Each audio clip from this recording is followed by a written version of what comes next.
Here are some edge retention testing results that I got recently. First knife is a Polestar CTS bd1n. This was a factory second. I was always interested in bd1n for the longest time. Finally got my hands on some. Next one up for discussion. This is magnacut Jace Alexander CKSF 2.0. This is the only magnacut that I actually own. I know Spyderco just released a native serrations in magnacut. This is the only magnacut that I actually own, so I figured I'd put it out there for testing purposes. Now, Polestar 70, magnacut at 70, bd1 110, 110,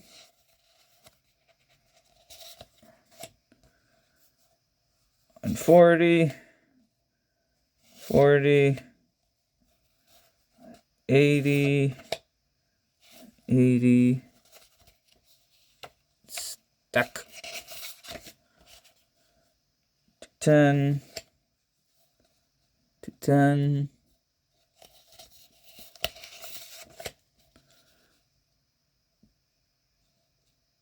240. See, it's starting to really slow down. Magnacut just kept on going. Still passing. Magnacut doing very well. This is where I cut it off. 300. 300 for bd1n. Very impressed with how that knife actually performed in testing. Very happy with it. As much as for $65, what I paid for it. Very happy. Magnacut still got a little bit more. I still got a little bit more. I mean, it's still crossing. So I made it go. 360. So 360 for the magnacut, 300 for the bd1n. Very happy. One of my recent purchases was a Spyderco Mule, an m398. I tested the factory edge and I got 370, which just a little bit more than the magnacut. This morning I decided to actually do a 400 grit vitrified triple B stone and see where the numbers are. Now, for the longest time, I've actually owned M398, but this is a 66 Rockwell. And it's also a little bit harder when I'm actually cutting the cards because I always lean in to actually cover this part of the cutting edge.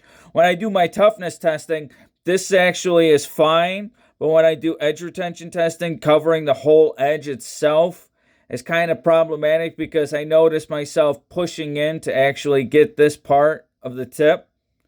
So it skews results. They've made more of these. I know they're not a hot seller.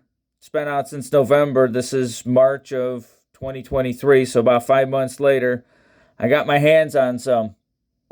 Now, 370 for a factory edge is very good, but what you have with a steel like this is 30% carbide. It's really not going to favor any lateral forces, impact.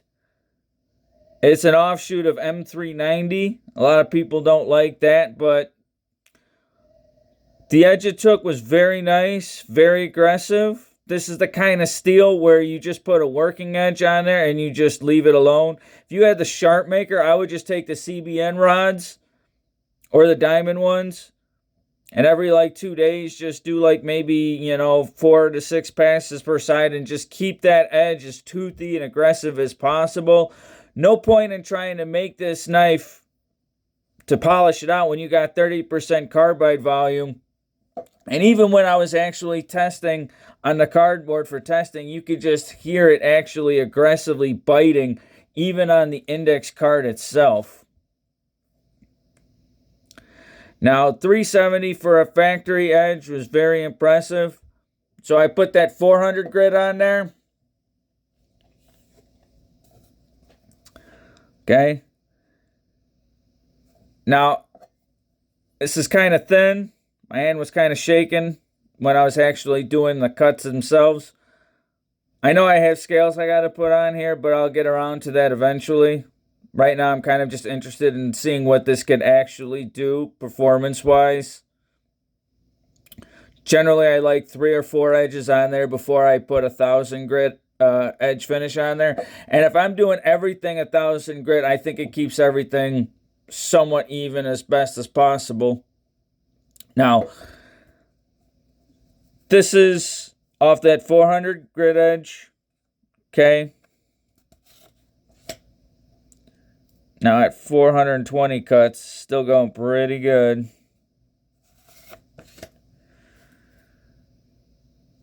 480. 550 cuts. I know a lot of people are not going to really like this steel for, you know, you look at Laren's chart and he talks about how it's lack of toughness. But to me, this is the master of the mundane.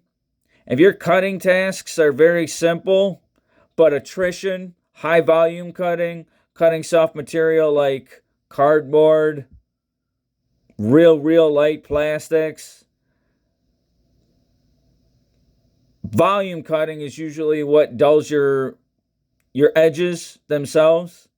I think this is going to be a great steel option for those people. I know a lot of people, they're like, oh, I want toughness, I want stainless, I want this, I want that. This is just one of those knives where you just touch up once a week, every day, and it's just going to keep going. Don't even bother trying to make this into a mirror polish or trying to get high push cutting ability, because you got 30% carbide volume.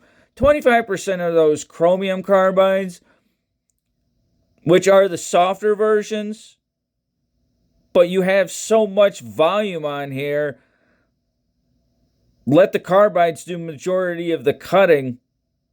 I would just keep a very coarse working edge on here. Now, a 400 grit super vitrified diamond stone is what I would put on here. Either that or the blue DMT 325 to really embrace the amount of carbides that are actually on a steel like this. I mean, as much as I like the man that makes the stroppy stuff compound, I don't want that on something like this steel. You can have it on so many others if you want to, but to me, I just want to keep this as aggressive as possible. That's the nature of the steel. That's how I'm going to enjoy it. I'm not going to try making the steel perform in a manner it's not designed for. But so far, I've been very happy with it. Sharpening, really a breeze. This came about 15 DPS. So even when I sharpened it up, I had no issues deburring. I don't know what the HRC is of this M398. I did see somebody had theirs tested at 64, but I'm testing performance-wise. I want to see what the thresholds actually are. But for everyday tasks, simple stuff, and this is a good steel to actually have accountability on too, because if you're putting lateral forces into your cuts, something like this is going to be less forgiving. That's going to show me as a user where I'm faulting. Because if I'm using a lot of lateral forces and I'm actually getting edge damage from those lateral forces, that's telling me that my geometry is not right, my technique is not right. I'm going to accept accountability. I know some people are just so interested in blaming the steel and blaming everything else. For me, as a good user, or at least I try to be a good user, is I have accountability of everything that I actually do. If I create damage, A lot of times I don't even use the factory edge. I just take it off because I want more strength. I don't want to take... The knife is the most vulnerable at the factory edge. That's the best time to actually test the steel itself. So I had a choice between testing the strength and toughness of the steel when it's the most vulnerable or doing edge retention testing. I chose to do edge retention testing. That's where this steel itself actually shines. I'm going to cater, or I'm going to actually try exaggerating where a steel actually shines, where blade shape actually shines. Something like magnacut is well loved for how balanced it actually is, but something like this is not as balanced, and it's my job to actually exaggerate the positives as much as possible because I decided to actually buy this. If other people are interested in buying something like this and they want to start using it for outdoor shit like bushcrafting or going through a lot of hard material, realize it's 30% carbide volume. It is stainless. It's not going to win any toughness competitions. But edge retention, and at least the way Spyderco is heat treating it, is very enjoyable from the Mule team. What we get in a production folder, I have no idea. I wanted to get a production folder in M398 for the longest time because I don't like articulating about a custom that even the maker himself, Triple B, was lucky to get it to 66.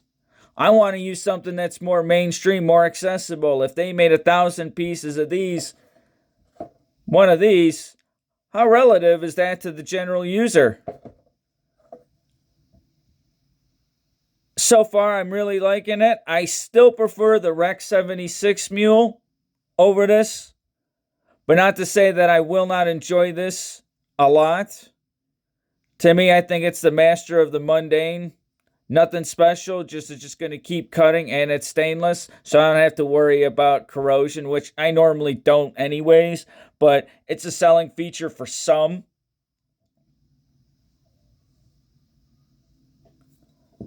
I think magnacut is going to be a better option for most users. It had better impact toughness testing when I tested that, I don't know, like maybe a year ago, 9 months ago, over something like this. So this is going to be a better balance of properties. For $65, I know I think these are like $80, but I got it on a sale or a discount, a factory second. So this is obviously going to be cheaper, and it's not going to give you the mileage of something like this. But what I've noticed, even with bd1n, a lot of people talk about using ceramic stones, but then when they go to actually deburr, you find those nitrides that are actually being problematic. bd1n, in my opinion, forces you to use diamond stones, even though they say you could use the ceramic. And guess what? If I did use ceramic, I know, because I've tested bd1 on another custom from Triple B, that when you use ceramic stones versus diamond, those nitrides really do have a factor. Using diamond or CBN with these nitrides is extremely important. Now, the vanadium monocarbides, those are harder than the nitrides, and I think they are a little bit bigger, but I'm not 100% sure. But those nitrides are very small, very hard. You realize that when you're actually trying to remove the burr, that suddenly it's being stubborn. Most people are going to go to a strop. I do it off of the stone. I like doing it on the stone because when I do it on the stone, I actually can tell when I'm feeling those carbides, or in this case, the nitrides. I can actually feel when they're not being flipped and when they're not being removed. If you just go to a strop, you're just going to eliminate it all entirely. But guess what? You never shaped them correctly on the right stones themselves. That's the beauty of knife sharpening, testing stuff out. Maybe 15 degrees per side is the way to actually keep your edge from falling, from sustaining damage. Normally, I like to run them a lot lower than that, but For something like this, with this amount of carbide volume, that might be the actual way to go. Let the carbides do the work. Embrace the aggression. That's what this knife is actually bringing to the table, and being stainless. I know I really don't care too much about it, but that's one of the positive features about this steel itself. And for me, as a good user, I'm trying to exaggerate the positives in all the situations.